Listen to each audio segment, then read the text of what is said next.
Welcome everybody. It's really great for you to be here, for us to be here with Dino. And one of the goals of Casa Italia Library, the main goal is probably to preserve things from our past. We have a long history that we're probably not the last that carry this history, but we want everybody to make an effort to try to preserve things from your family history, and eventually some of you with those who have the most enthusiasm will end up writing something, a book that will add to the collection of family histories or histories of the immigration of Italians to Chicago or the US in general. It doesn't have to be to Chicago necessarily. So this is why we have a connection. Dino is going to talk about his work in conservation, preservation, restoration. What are the differences between these three terms?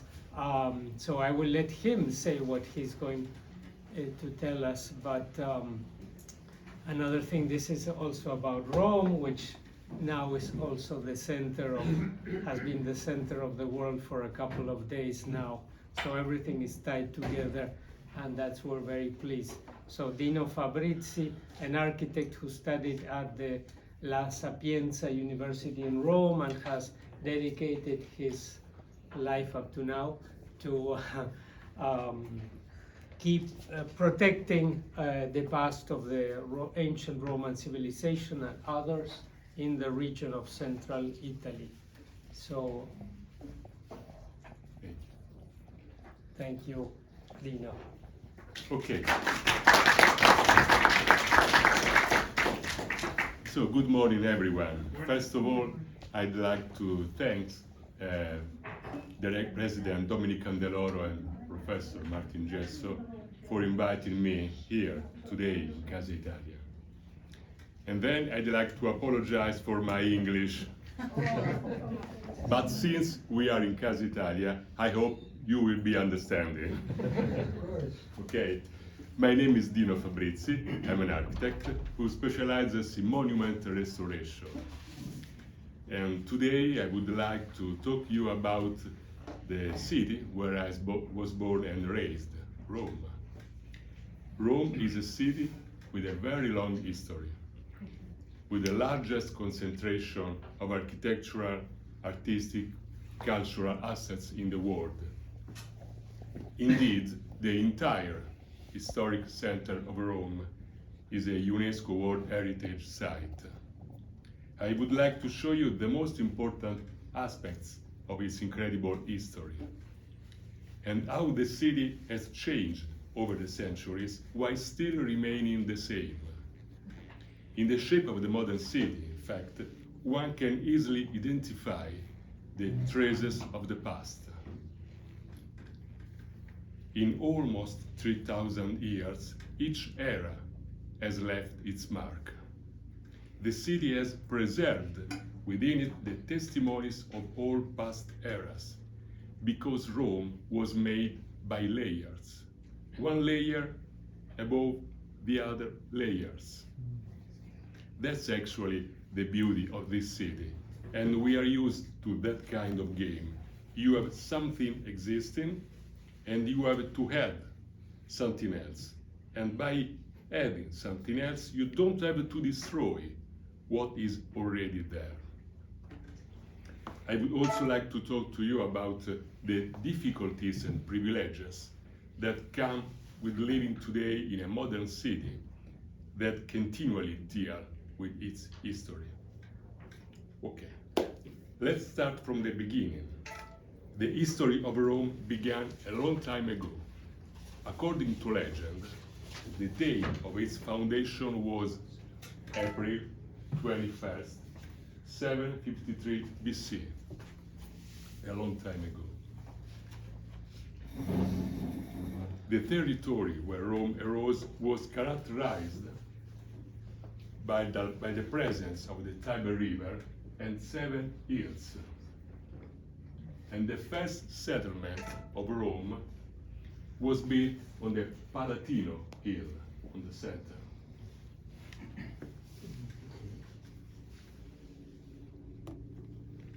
Okay, and as we say, Rome wasn't built in a day. Of course, 1000 after its foundation, Rome was the largest and most organized city in the world. In the 2nd century AD, Rome had 1.2 million inhabitants. 1.2 million in the 2nd century AD. A very big city, the largest city of antiquity. The 2nd city in history to reach 1 million inhabitants was London during the Industrial Revolution, 1600 years later. Rome was the first. Rome was a completely developed city with palaces, stadiums, theaters, temples, baths, aqueducts, sewers, roads. This slide shows the Roman Empire at its greatest extent in 117 AD under Emperor Trajan. The empire stretched from the Atlantic Ocean to the Middle East, from the North Europe to the North Africa. The Roman Empire at that time is estimated to have covered about 2 million square miles, 2 million square miles, and had a population of about 70 million people, 21% of the world's population. The Empire of Rome is considered the greatest in history for management and quality of the territory, socio-political organization, and for the important legacy left in the history of humanity. In all the territories over which they extended their borders, the Romans built cities, roads, bridges, aqueducts, exporting their model of civilization everywhere, influencing their culture, language, literature, art, architecture. Of all subsequent centuries, and it's an essential component of Western civilization. The Romans were the first in history to build the essential infrastructures that allowed and still allow a large city to function. They were the first to build 3 fundamental things: the aqueducts, the sewers, and the paved roads. Aqueducts allowed water to be transported into the city from sources many miles away, and they were grandiose works, built with great engineering skill. This is Pont du Gard in French. It's an incredible bridge and aqueduct. The aqueduct was 30 miles long, and the bridge, in this point, is 900 feet long and 165 feet high. Very incredible. Today, in Rome, the remains of the great aqueducts of Rome cross the city, establishing unique relationship with the dynamics of modern life. This is Aqueduct Alessandrino, built in 226 AD. The first sewers, built starting from the 7th century BC, allowed the disposal of waste, and in the 6th century BC, the sewer called Cloaca Massima, which means the largest sewer, was built. And it is the oldest fully functioning sewer in the world, having been in operation for over 2,600 years, still working today. And this is Cloaca Massima in the river, Tiber River. What is that located near? This is Ponte Palatino, near Tiberine Oh, Island, yeah. in the center of Rome. Thanks to the construction of the sewers, public restrooms existed in ancient Rome, where people could go freely, but without privacy. Was very normal for them. Next slide. Allora, all roads lead to Rome, as we say, and it's still true.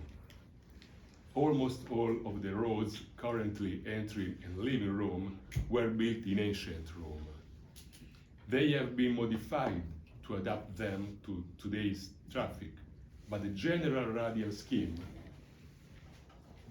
remains similar to the original one. The Romans built many paved roads to connect Rome with the various places of the empire, even very distant ones. They were built with very effective techniques in order to make them comfortable and resistant. This is Via Appia, called Regina Viarum, the queen of the roads. It was built in the 3rd century BC, a long time ago, and connected Rome to Brindisi, 400 miles away. It's one, Via Appia Antica, it's one of the greatest civil engineering works of the ancient world. Over 2,000 years ago, in addition to Rome's functional infrastructures, grandiose works were built for body care, culture, and sport. In fact, large thermal baths, large theaters, and large stadiums were built. The thermal complexes were very important in the Roman life. Weren't just simple public baths, but places of culture and aggregation in which to discuss, exchange opinions, listen to music. They were real space dedicated to conviviality, and for this reason, the Roman baths were enriched with beauty, with mosaics and decorations, but not only. They were also completed with libraries, halls, arcades, fountains, shady gardens, and avenues for strolling. In short, everything that could give well-being to life. So, transforming a hygienic need into a pleasure for the senses is one of the most tangible proofs of the success of Roman civilization. These are the monumental ruins of the baths of Caracalla. They were built in 212 AD, 1,100 feet long, 1,050 feet wide, very large. In the modern Rome, in our Rome, the grandiose testimonies, like the Caracalla baths, are not only archaeological sites. They are places that have been able to find a new life by becoming something else, while still maintaining its original cultural and socialization vocation. In this case, during the summer, in fact, the baths of Caracalla became the extraordinary site of the lyric opera of Rome. So something is changed. The ruins of Terme di Caracalla are not a thermal complex, but they changed, remaining the same vocation, cultural and entertainment vocation. the ability to continue to use places from the past with modern activities while respecting their original functions is one of the characteristics of Rome and its ability to transform itself while remaining the same. For example, another example, in Imperial Rome, there were many facilities for sport activities.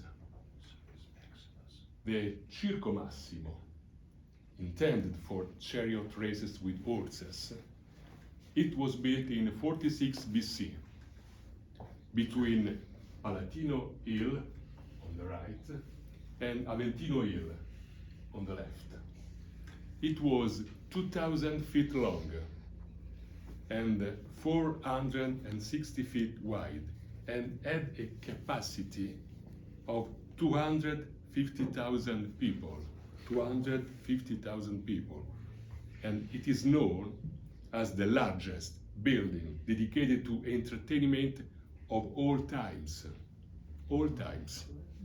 Never more Circo Massimo. Today, the Circo Massimo no longer exists,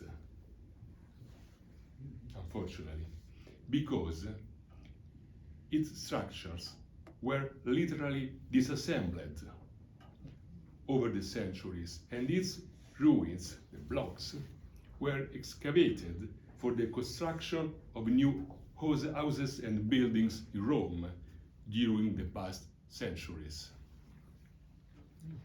And the space previously occupied by the Circus Maximus is currently a large green, empty area in the center of Rome, between Palatino and Aventino Hill.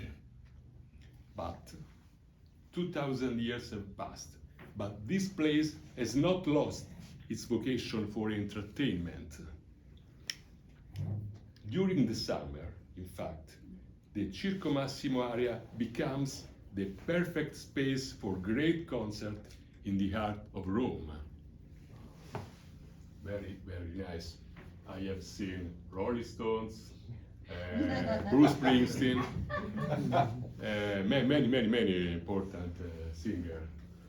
And I remember that the last time that the Roma team won the championship, unfortunately 24 years ago. Too many times. There was a big concert, a very big concert, to celebrate the victory, which was attended by 1 million people, including me, of course. The Romans were very attracted to the theatrical performances, and for this reason they built a real theater district in the center of the city. In the same area were the following: Marcello Theater, built in 17 AD, had a capacity of 50,000 people. 50,000. The Balbo Theater, built in 13 BC for 80,000 people. Pompeo Theater, built in 55 BC for 18,000 people. And Odeon Theater, built in 95 AD for 10,000 people. They were very large theaters. Today, the largest theaters have a capacity of 3,000, 4,000 people. We have 80,000, 10,000, incredible. And it's evident how the modern city plan derives from the stratification of the past. On the right, top right, this is what the Teatro di Marcello has become. He has maintained part of the original structure, and today is a residential building, very important, in the heart, in the center of Rome. In the other image, we can see that the shape of the block, a adjacent to the current Campo dei Fiori, derives from the shape of the Teatro di Pompeo, the same shape of the theater. And then, this is the map of the historic center of Rome. Its shape is the result of over 2,000 years of transformations. But, in some cases, the connection with the original city is very evident. This is Piazza Navona, one of the most beautiful and important squares in Rome. We can see the fountains, la Fontana dei Fiumi, la Fontana del Moro, la Fontana del Nettuno, and the church, Sant'Agnese in Agone, made by Romini, and the central fountain was made by Bernini. One of the most beautiful and important squares in Rome. Its particular shape, this shape, is not accidental, but derives directly from the structure that occupied the area during the Roman Empire. Where Piazza Navona now stands, the stadium of Domitiano stood during the Roman Empire. Built in 85 AD, built for the athletic games, and could hold 30,000 people. The walls of the stadiums were used to build the buildings which now form the square. So, 2,000 years ago, Piazza Navona was a stadium for the athletic games. Transformation of the city from the stadium to the square. Same shape.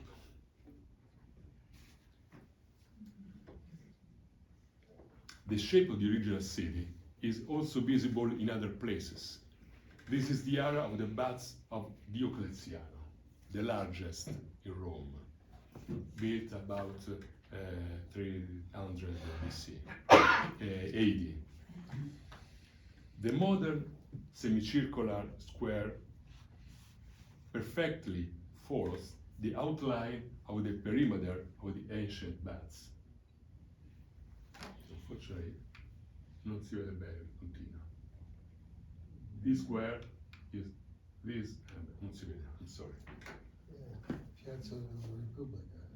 And then the grandiose mausoleum of Hadrian, built in 135 AD on the banks of the Tiber River, over the centuries, after countless modifications, additions, and removals, has become the current Castel Sant'Angelo. Transformation from the mausoleum to a castle. Emperor Hadrian was most likely the most influential of all emperors in defining a new architectural solution that influenced the history of architecture from the following centuries up to the present day. And talking about Emperor Hadrian as an architect, I can't help mentioning Villa Adriana, Hadrian's villa.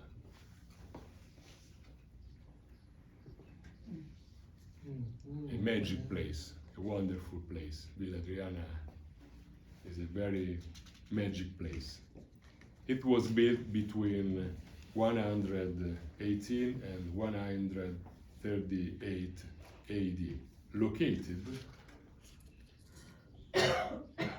80 miles from the center of Rome. Villa Adriana is the largest, the most complex in terms of ingenious architectural and spatial solutions, the richest in marble, statues, and decorations, certainly the most famous of the many Roman imperial residences. A UNESCO site since 1999, Hadrian's Villa covers an area of 300 acres, and the buffer zone is 1,200 acres. Villa Adriana was a very innovative project. Before its constructions, Roman settlements had an orthogonal block layout. Here we see two examples, a military camp and the city center of Verona, characterized by two main axes, Cardo and Decumano.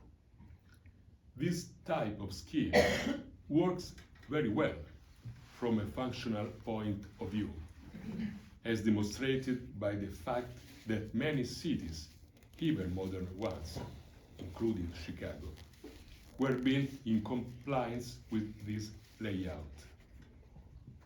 Hadrian's villa, for the first time in history, through a plan organized according to a non-orthogonal layout, creates new archaeological solutions and indicates a new way of designing. I have had the privilege of working at Hadrian's villa, restoring the ancient buildings and designing new structures. I was very lucky. And this is the last project I did before leaving Rome to come to Chicago, from 2018 to 2021. The restoration of the Piccole Terme, little baths, used by the emperor himself and his small court. The building is characterized by particularly amazing spaces. In this slide, this is the Calidarium, the room intended for baths in hot water. And this is the famous octagonal hall, characterized by a particularly innovative covering and by the trend of the concave and convex walls. And looking at it, it looks like a Baroque design.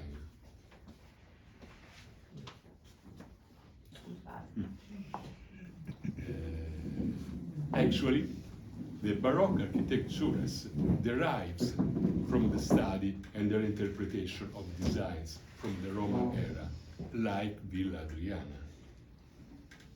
Many years later, in the 17th century, the extraordinary works of the Greek Baroque architect Francesco Borromini were characterized by a sequence of concave and convex lines and walls. Here we see on the left Sant'Ivo la Sapienza, and on the right San Carlo alle Quattro Fontane. You can see the sequence of concave and convex lines and walls.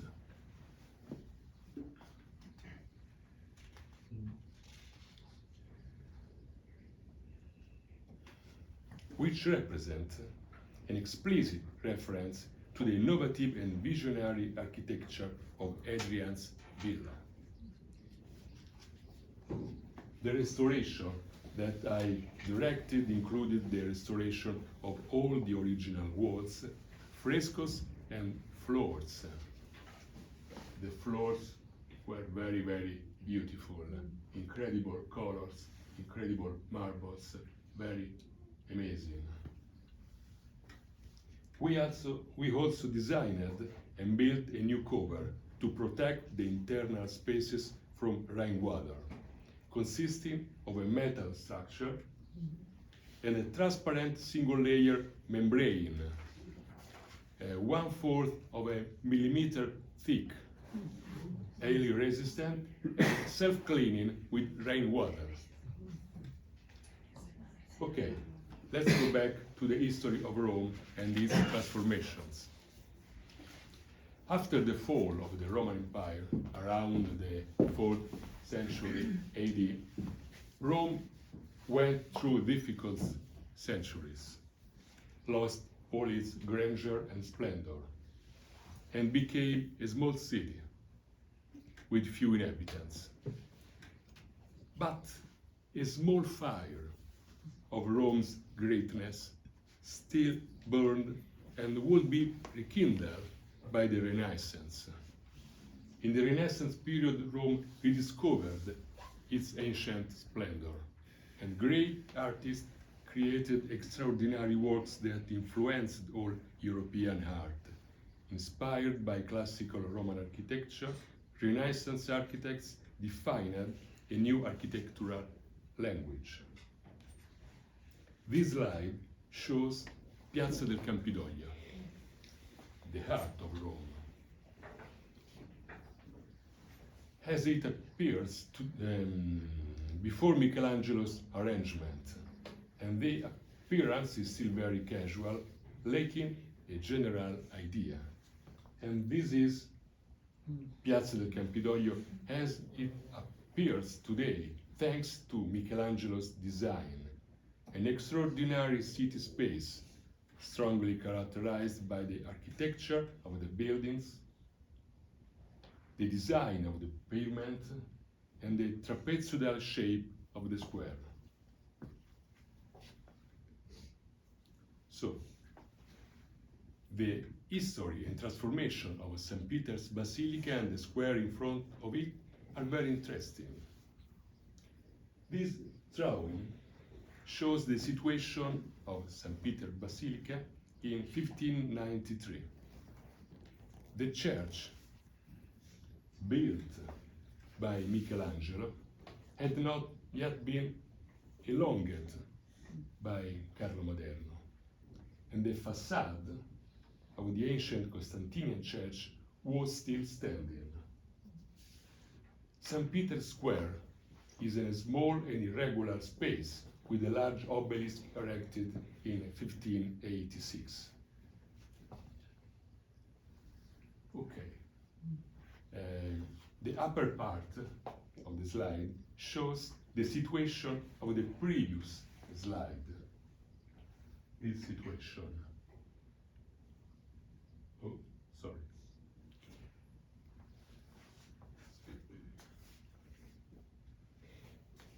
The church, built by Michelangelo, had not yet been elongated by Carlo Maderno.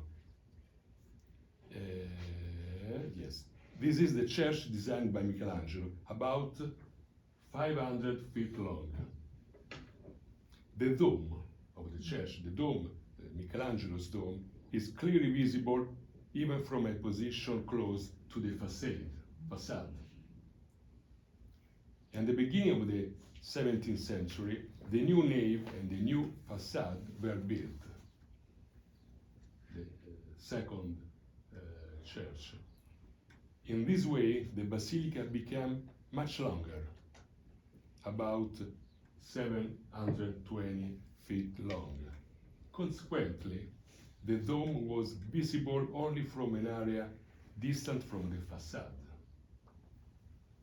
the green zone.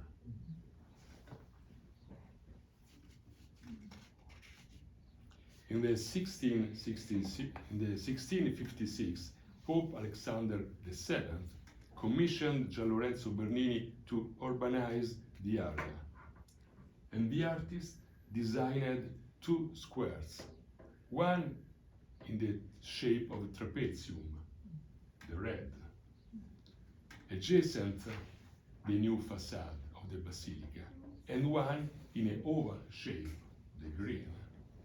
He did this to establish a distance between the large oval space and the church, in order to facilitate the view of Michelangelo's dome. This way, from the oval square, the green zone, it's possible to see the dome. And so Bernini made these two squares.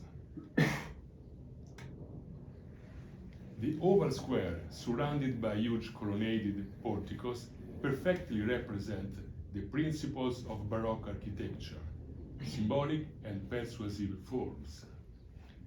Shapeboard of instilling in the viewer a strong sense of belonging. The design of the square intends to represent the embrace of the church to its believers.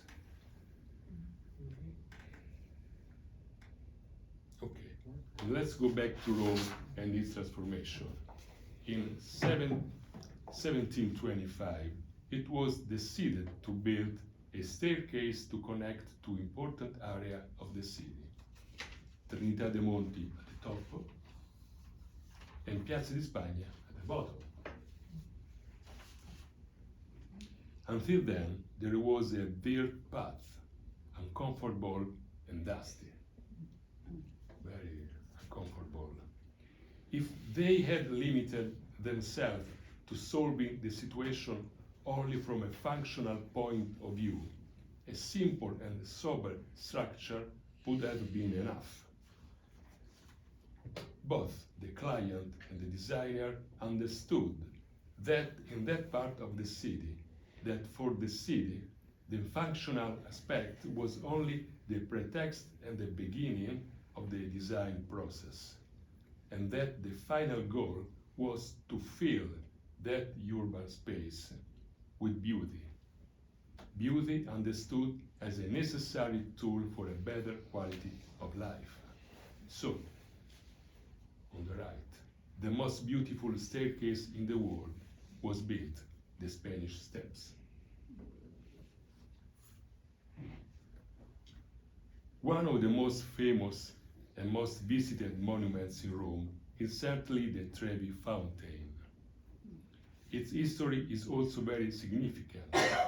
The history of the Trevi Fountain is linked to that of the Aqua Vergine aqueduct, built during the empire of Augusto by Marcus Vespasianus Agrippa.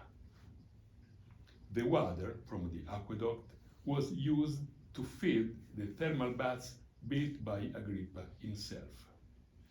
And this aqueduct dell'Acqua Vergine, virgin water, is the only one that has never stopped providing water to the city for over 2,000 years. It's about 15 miles long, almost completely underground. After the fall of the empire, the terminal point of the aqueduct was transformed into a water show, a fountain. And over the centuries, the fountain has changed location and shape several times. Some drawings of the time, on the left, drawing of the 1453, represent it small and simple, very small and very simple.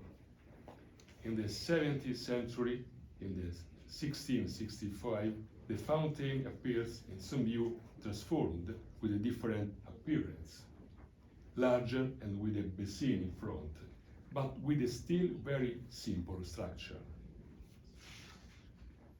In the 1731, after a series of projects by various architects and never realized, including one by Bernini, Pope Clement XII asked the architect Nicola Salvi to design the new fountain. The works took 30 years, and the new fountain was finally inaugurated in 1762. The final result is one of the most extraordinary scenographies in the world, the Trevi Fountain as we know it.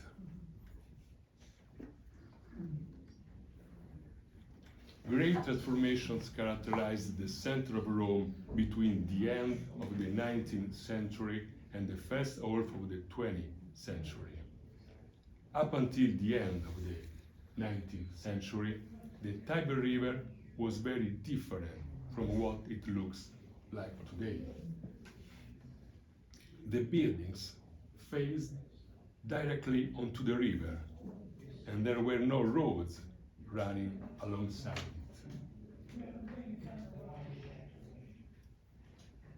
The buildings directly overlooked the river, and when the river level rose due to heavy rains, the entire historic center was flooded. And this happened very frequently. To avoid continuous flooding, at the end of the 19th century, all the buildings that directly overlooked the river were demolished and high embankments were built. This is the new Rome, the new Tiber River. Since then, there have been no more floods, but the view of the river has completely changed. Walls were built instead of buildings, and an interrupted sequence of trees. This transformation of the river Rome, from a functional point of view, has worked very well. No more floods, better environmental conditions, and new streets for car traffic. Unfortunately, in this way, the river has remained isolated from the rest of the city, and works are still missing to create a direct connection between the city and the river. I think something like the Riverwalk in Chicago. It's perfect space, I hope, in the future. Okay, let's move on. The construction of Via dei Fori Imperiali. During the first half of the 20th century, great works were carried out which transformed the appearance of the city. One of the most important changes was brought about by the construction of Via dei Fori Imperiali in 1932. An entire neighborhood between Piazza Venezia on the right and Coliseum was demolished, and the new avenue, Via dei Fori Imperiali, was built between the Coliseum and Piazza Venezia, adjacent the imperial forums. Another important transformation of Rome is the creation of Via della Conciliazione in 1936. In this case, in front of the St. Peter Basilica, an entire neighborhood was demolished, La Spina di Borgo.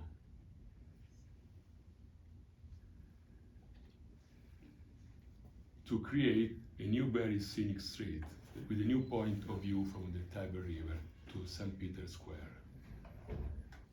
And this is before the church was hidden by the buildings. And after, this is a new point of view that we have in Rome. The demolition of the Spina di Borgo, demolition of the neighborhood, and the creation of Via della Conciliazione have allowed the creation of a new perspective view of St. Peter Basilica. The urban spaces of the historic center of Rome are the result of great architectural and artistic inventions that have happened over the centuries. The Pantheon, the buildings, the fountain were built in different eras, distant from each other.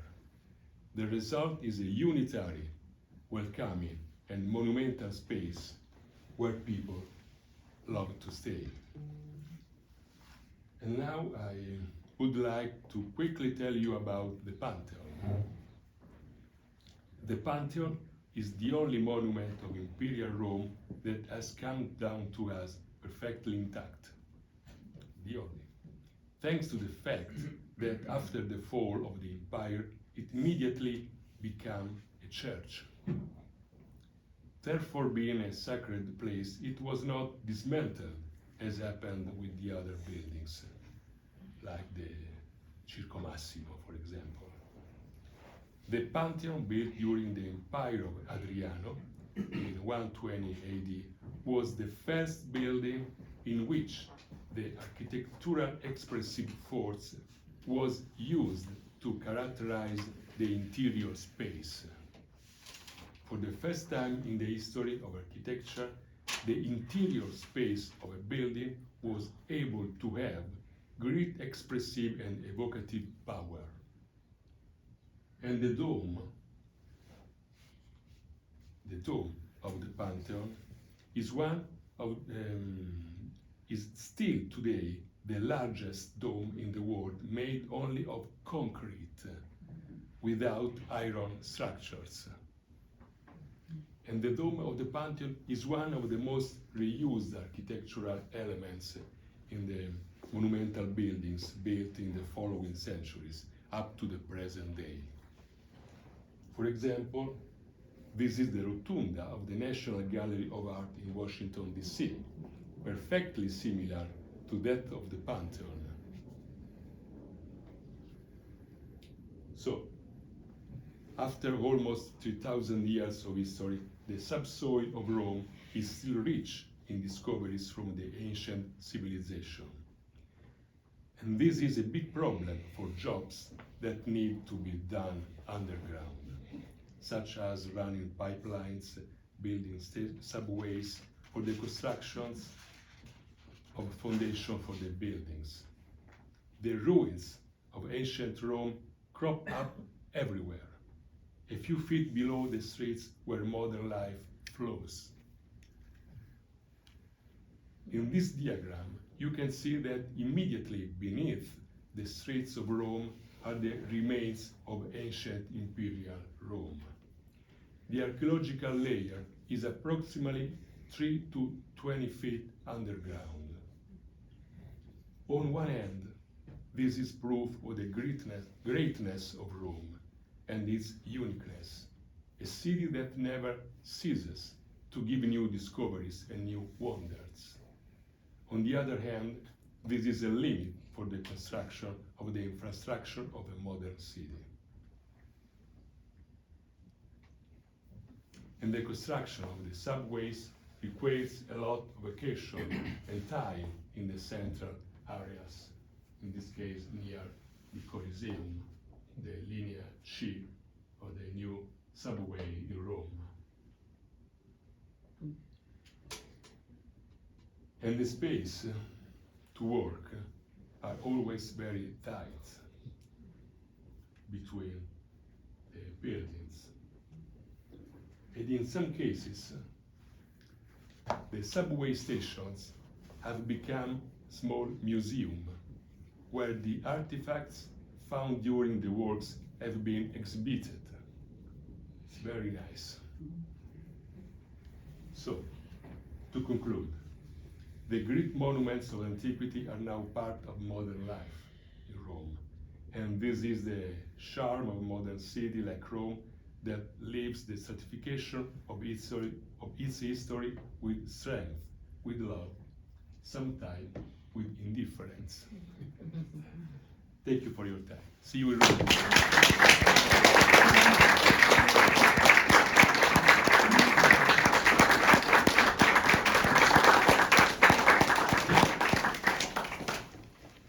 We have time for some questions. I have a question. Is the restoration on the Colosseum completed? Of Colosseum. Yeah, they were doing a lot of restoration. I need help for the translation. Che Chi mi sia aiuta? stato Martin, ti prego. finito il lavoro di restauro sul Colosseo.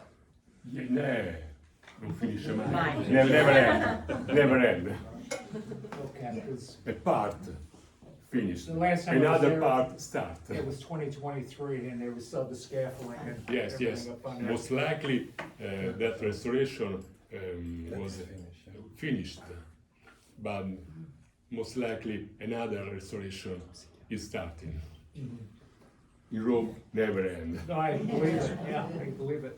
Many things, too many things.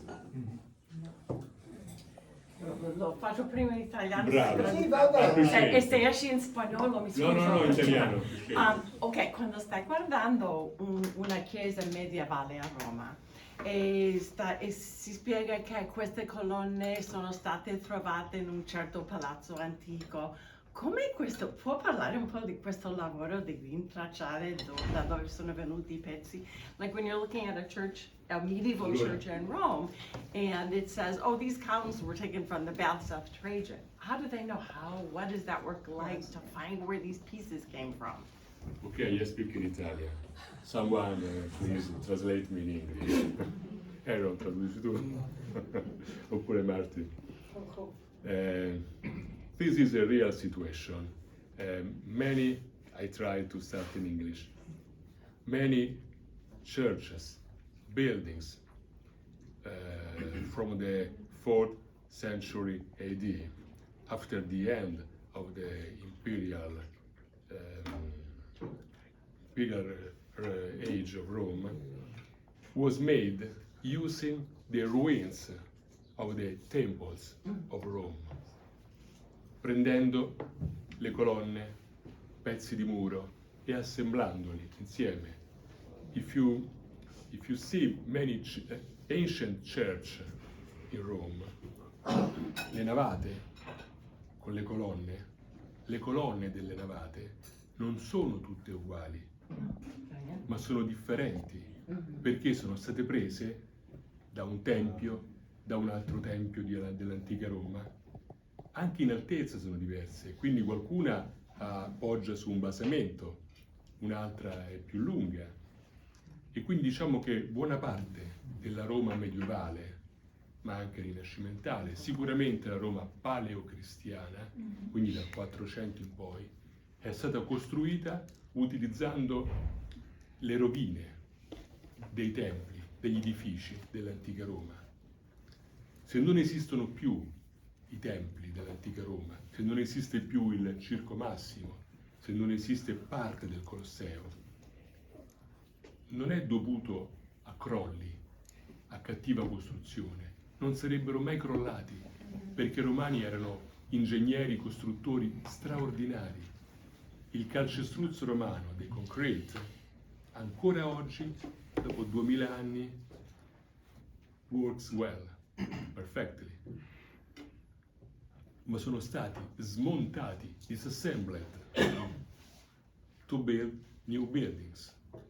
And so you can find le colonne diverse, le trabeazioni, tutto è un assemblaggio di elementi presi dai resti dell'antica Roma. So, I have a question.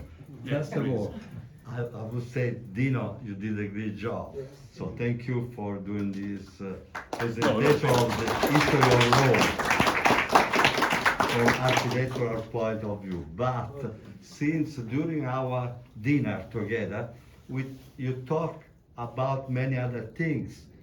You participate in the restoration, not only the Villa Hadrian. Okay. Yeah. So I know that will be another hour Okay, of yes. time, but at least a little presentation of what you. No, the presentation is not about my jobs. No, the presentation. But since you participated, About Rome. Yeah, but you are from Rome, and I'm from you Rome. participate in the restoration. So why not?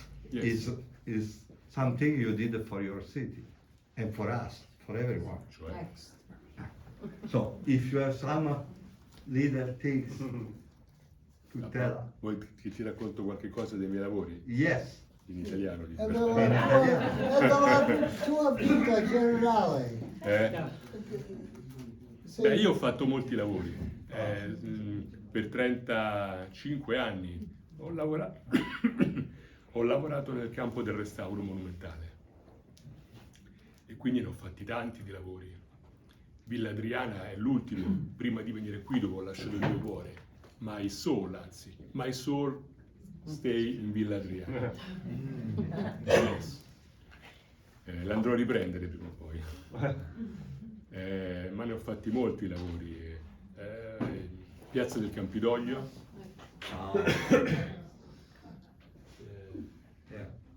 Where is? Was the beginning. Yeah. Yeah. In the 1997 and 1998, I restored the 3 buildings of Piazza del Campidoglio. Wow. The facade of the 3 buildings. Palazzo Senatorio, Palazzo dei Conservatori on the right, Palazzo Nuovo on the left.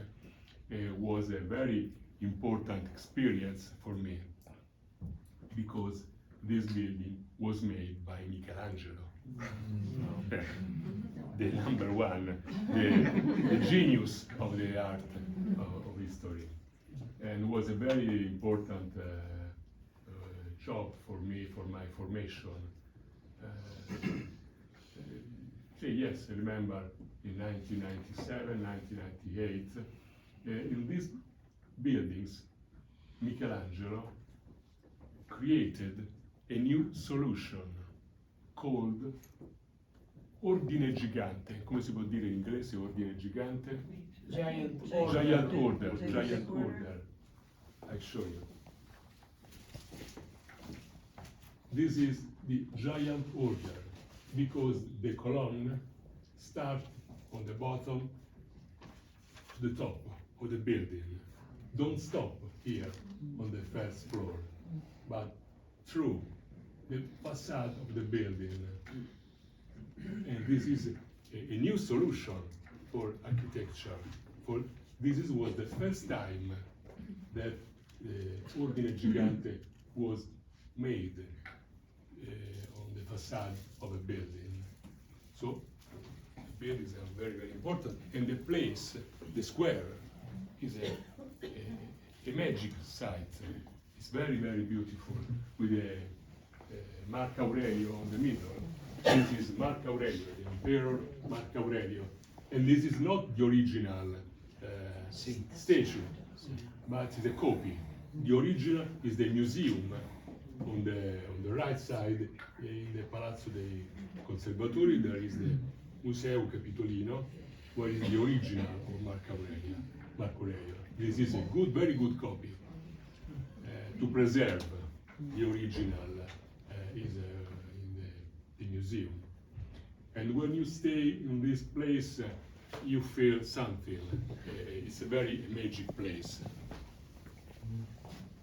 And then I've made many other jobs, Palazzo Venezia, Santa Maria degli Angeli, Terme di Diocletian, and not only Rome, in Italy, ad Urbino, in Umbria, ad Assisi. Please. When you did the restoration, did you use the same bricks and marble, or did you recreate other pieces to We replace respect the them? original material. When you are restoring a monument, you have to respect the original material. You have to clean without take away material. It's important the respect, the conservation of the original materials.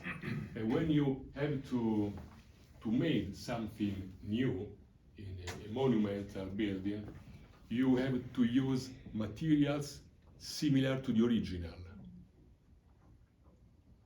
For example, come si dice la calce, la malta?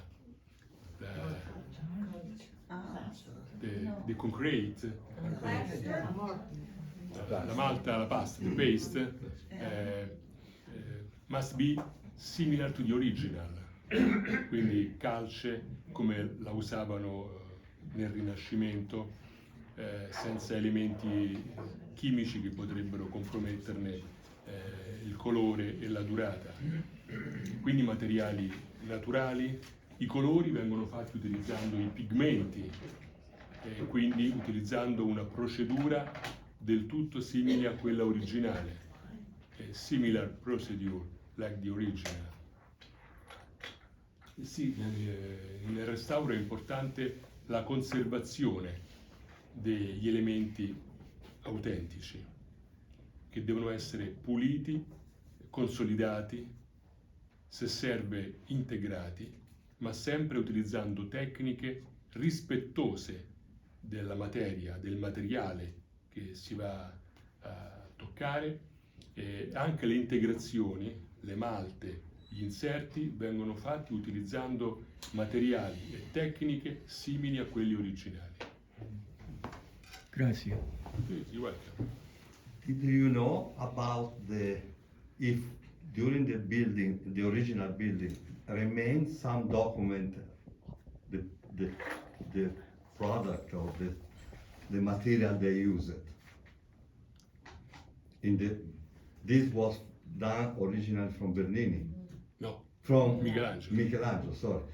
And there is nothing about the material that was used in that period. Cioè, se sappiamo quali sono i Sì. materiali che ha usato Beh, i materiali sono quelli. Quindi fondamentalmente è travertino e laterizio. E poi le colorazioni che erano fatte con latte di calce. E sono, you find document about Ma it? sì, da qualche parte sicuramente negli archivi storici ci sono le documentazioni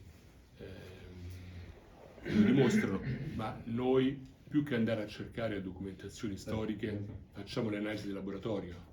Oh, okay. Cioè we take a small part of the wall to understand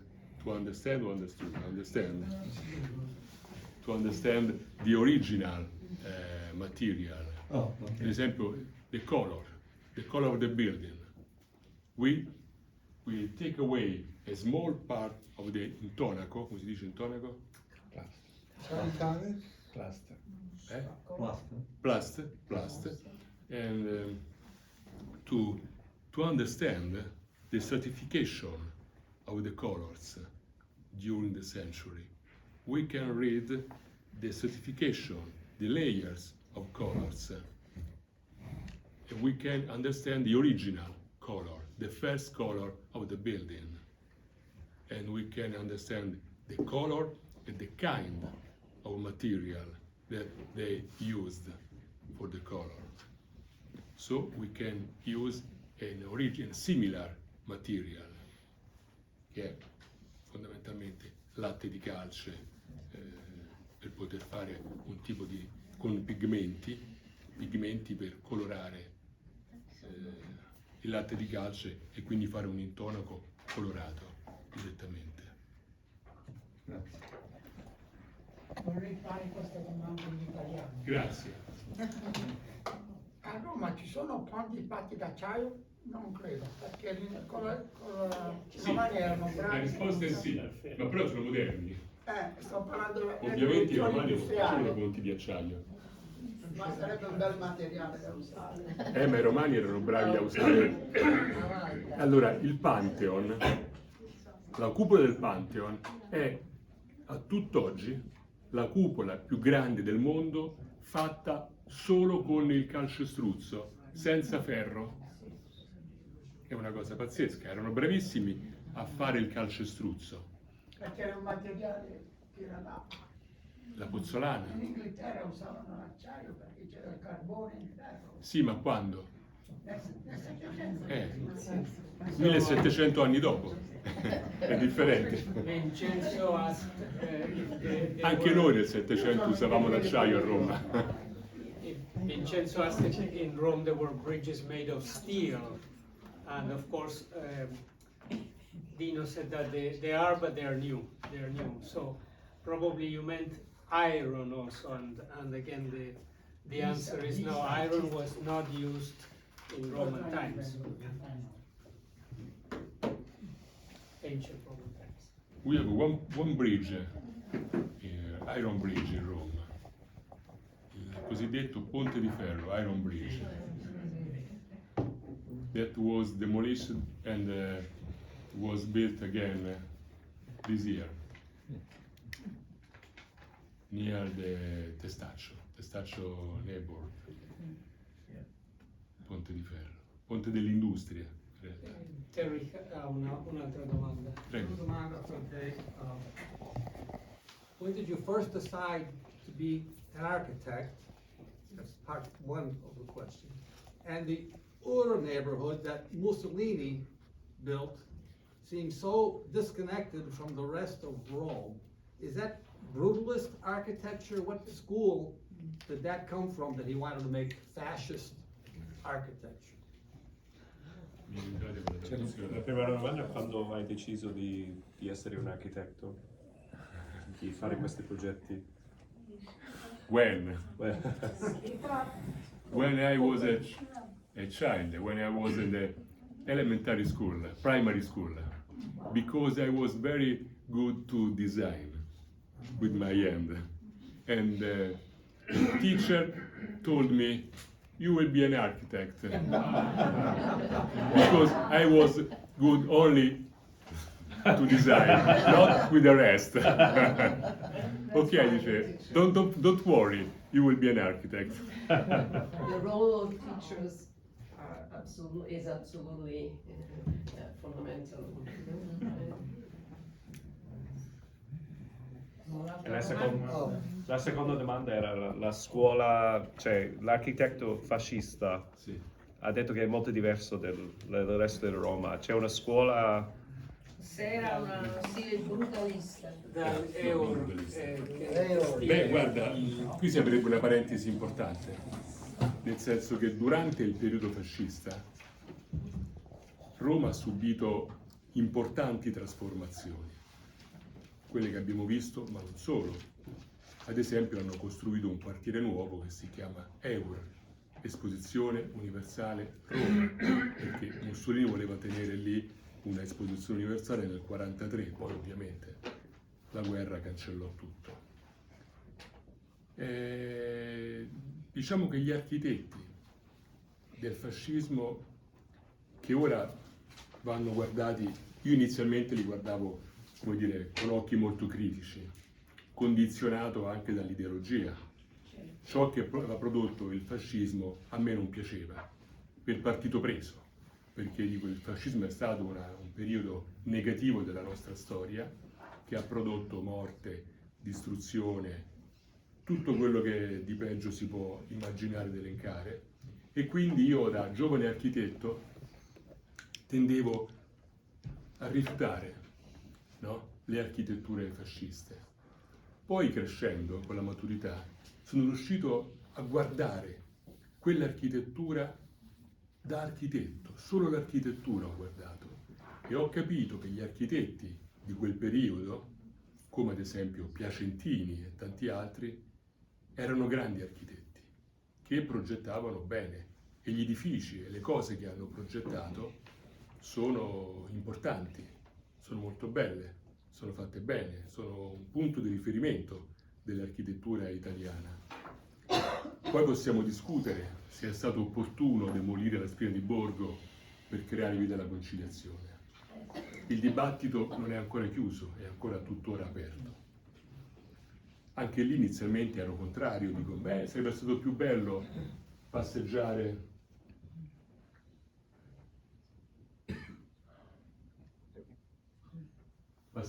qui, no? Camminare tra queste viuzze e poi all'improvviso, boom, lo spazio straordinario della piazza, improvvisa, l'esplosione.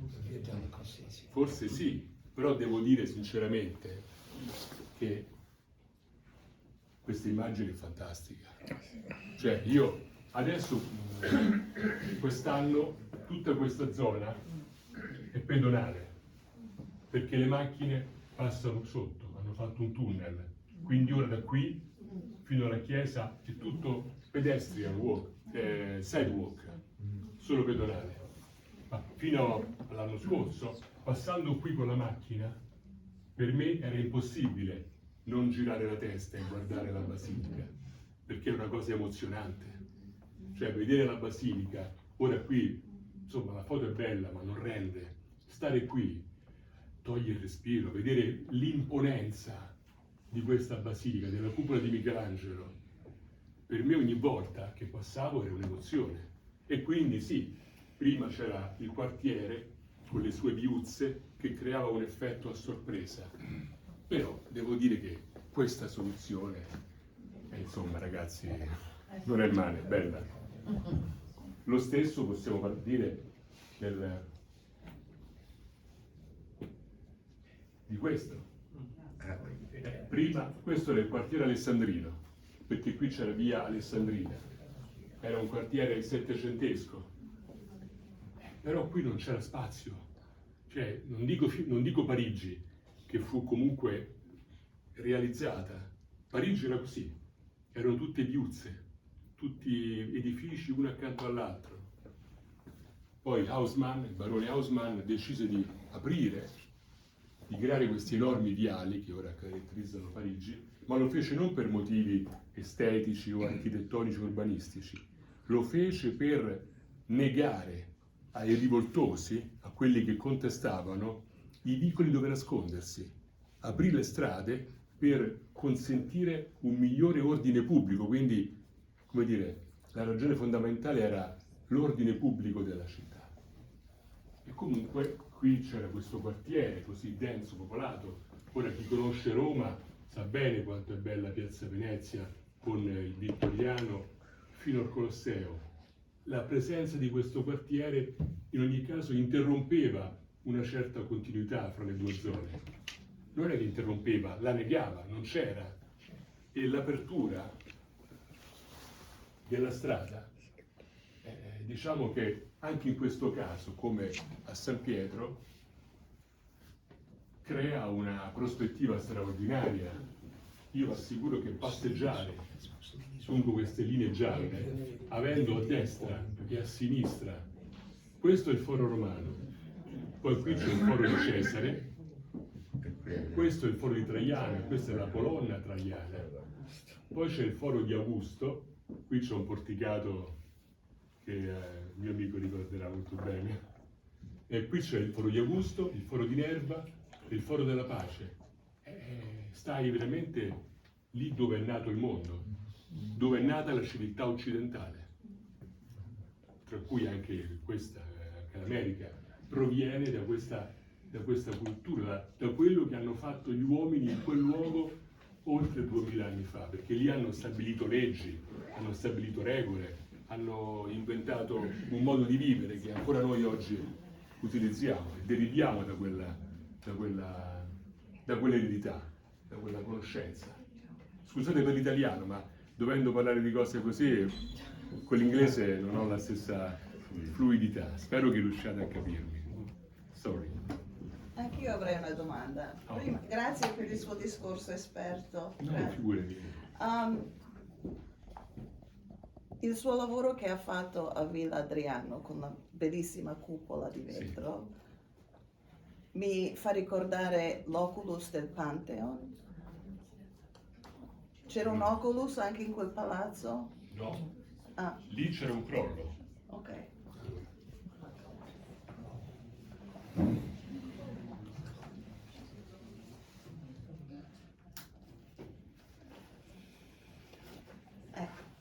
Allora, questa era la sala Octagonal Hall, un ambiente incredibile, progettato da Hadriano, che Hadriano era anche un grande architetto.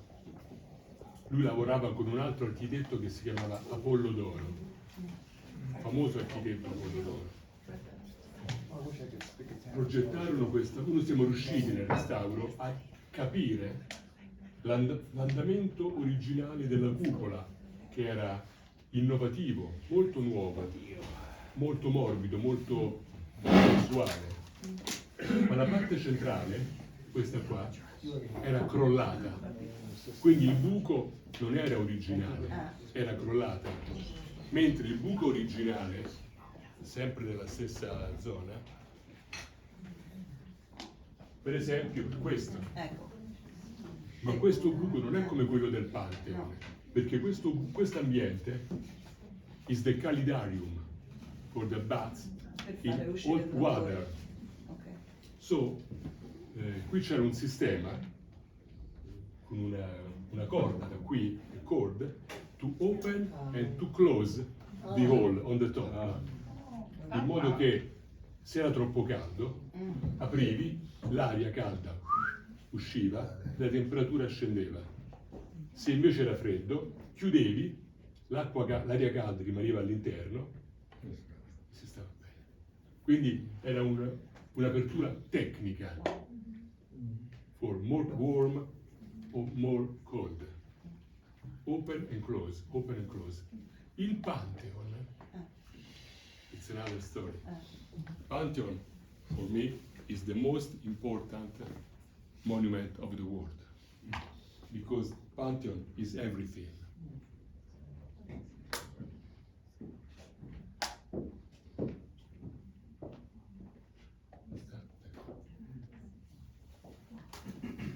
Has there been a major restoration of the Pantheon? No, io no, never, I never. Has anyone done Anyone, see. In 2,000 years has. Many restorations. Many not me. Oh, Not me. oh. Not me, unfortunately. It just lasts too long. But yes, many restoration in the Pantheon. The Pantheon is very, very big, 142 feet high. And inside there is a sphere, perfectly sphere. Oh. And the dome is half of the sphere, perfectly. So the Pantheon is the home of all the gods. The dome, the house of all the gods. So, in the Pantheon, Hadrian, that was a genius, a big visionary man, realized the house of all gods, an incredible interior space, and the hall that is very large, 9 meters. 9 meters is 30 feet. 30 feet, diameter 30 feet of the hole on the top, and it's always open. It's always open, and the rains come inside. And I suggest you to visit Pantheon when it rains. For this reason, this is the home of all gods. So a space like this in a sphere is like stay inside the universe. And the whole is the connection with the sky, from heart to sky, through the hole. And when outside there is rain, heavy rain, the rain come down inside the Pantheon, and you can touch, they connect with the sky, from the sky to earth. It's very, very amazing. Also the structure of the cupola that is lighter and lighter and lighter, but what's it good for that? Yes, the dome. Because of laterizi inserted in the cement. Yes, it's incredible engineering system of Pantheon. Before you go, a word about your impressions of Chicago architecture. I love Chicago. I really love Chicago because Chicago remember me Rome. Rome. Yes, because both Rome and Chicago were born again after a great fire. Chicago in 1871.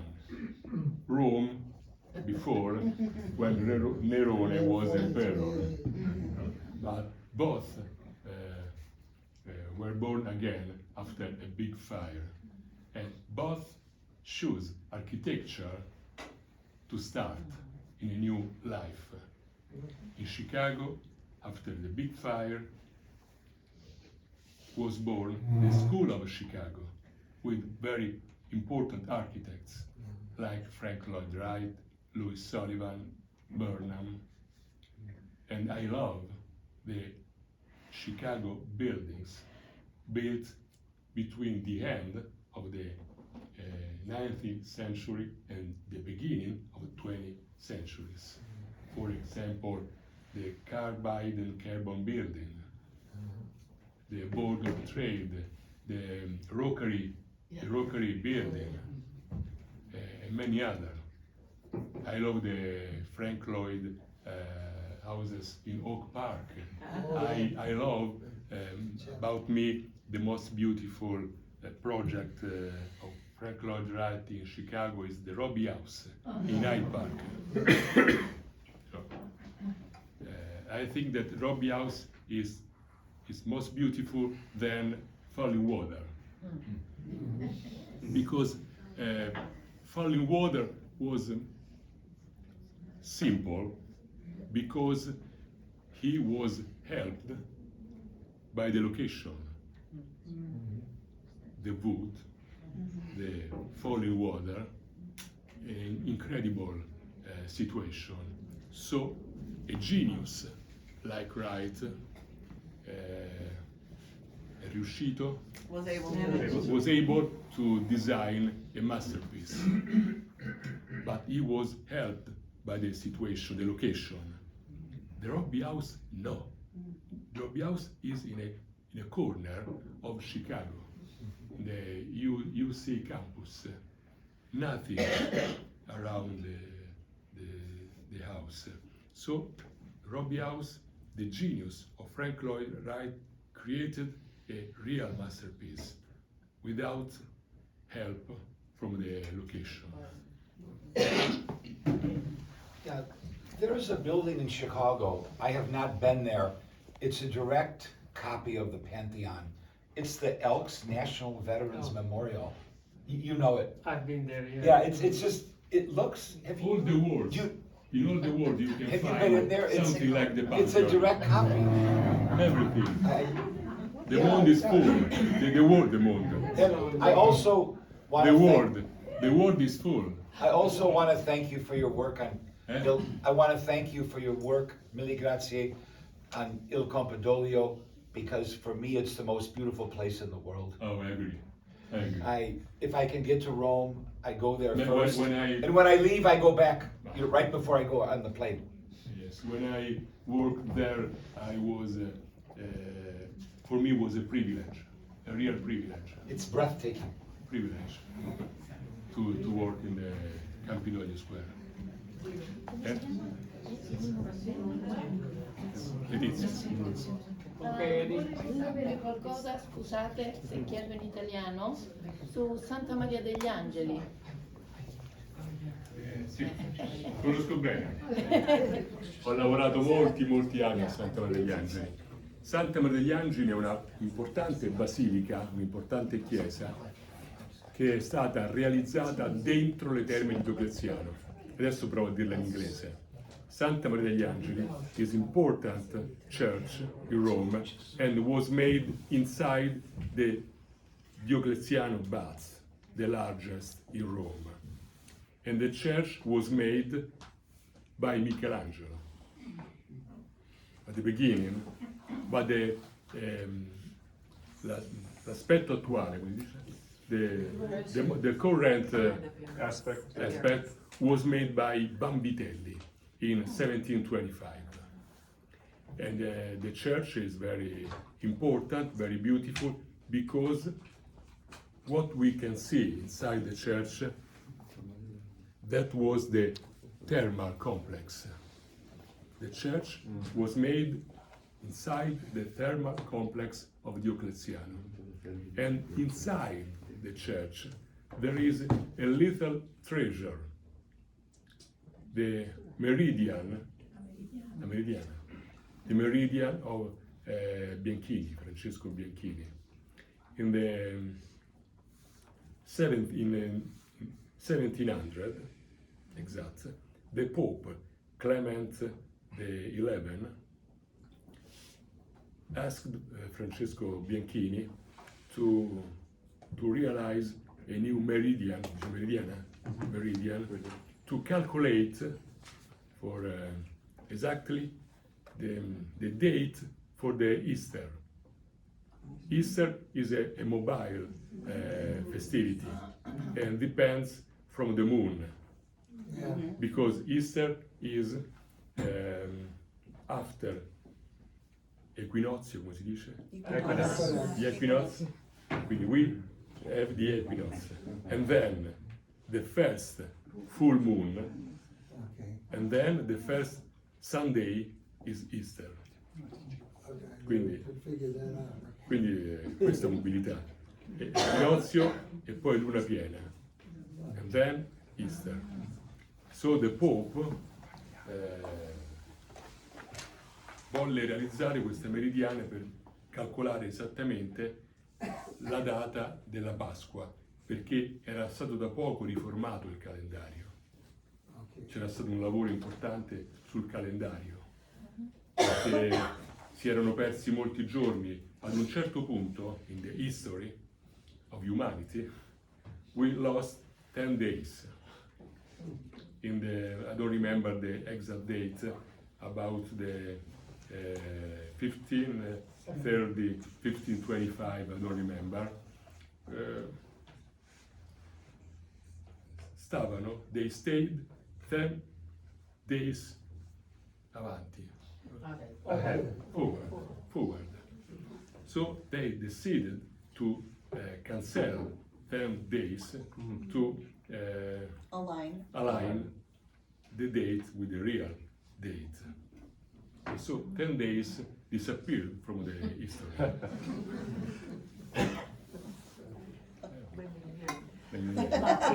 Santa Maria degli Angeli è un posto meraviglioso. La Meridiana è bellissima. E la facciata che di Vanvitelli, questa facciata con calma? No. Vanvitelli aveva fatto una facciata diversa, con ordini architettonici. One more question. Può essere tolta quella dei Vanvitelli. Ok, non c'è più. Non c'è più. E questo è proprio il muro del Calidarium. Lì davanti, all'ingresso, ha visto che la parete è curva? Quello del Calidarium. Sì. The room for the bats in hot water. È crollato, è rimasta quella curva. Vanvitelli aveva riempito quella parete con un ordine architettonico classico. Poi è stato tolto e hanno lasciato l'aspetto originario delle terme.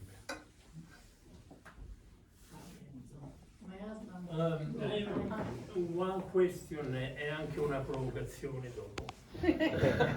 One question provocation. Questa conferenza è molto bella perché oltre ai contenuti, cioè io per esempio ho visto Michelangelo qui sotto un occhio diverso, because it's very important. Now you go to Rome, you see Piazza del Campidoglio, oh Michelangelo, what a beautiful job. But it's much more impressive if you see what was before and after. You see how great was Michelangelo if you do. If you compare before and after, same thing for Imperiali or for Via della Conciliazione. This is very, very impressive. And I'm sure most of the tourists, o la maggior parte della gente, non lo sa. Vai, vedi, La maggior parte degli italiani, dei romani. I'm sure you publish a lot of this stuff in your life, but probably in pieces. So also to give a future to this group of people and the children after us, would be possible to try to, I know it's expensive, it's time consuming, publish this kind of conference. I mean, so make a little book with, I know, picture are a problem for i diritti d'autore e tutte le altre cose, but it would be nice to leave una traccia, you know, that can be followed. C'est good idea. E la provocazione, però possiamo organizzare un gruppo. non è pronta, andrebbe sistemata bene, andrebbe fatto un lavoro ulteriore. It's going to be on YouTube, and YouTube does transcriptions, so we'll have a basic transcription available to you to put together the book. And we do publish books here at Casa Italia on Amazon, so we can facilitate that if you're interested. Lascia una traccia di questa conferenza. It's important for the Italian Cultural Center, otherwise after us, becoming too small. We won't continue in a way. La provocazione è un'altra. How about Ostia Antica e Porto Traiano? I mean, l'impero, Roman Empire has been built mainly by the sea, la cosa but no one is talking about it. Sai una cosa? La cosa incredibile è che un luogo, a straordinary place, like Ostia Antica, Ancient Ostia, ma è poco conosciuta. È incredibile. C'è una piccola Pompei. È una piccola Pompei. Eppure è addirittura fuori dagli importanti circuiti turistici. È un po' messa da parte. Ostia Antica. It's incredible. The mystery of Rome. Well, we had a real treat today.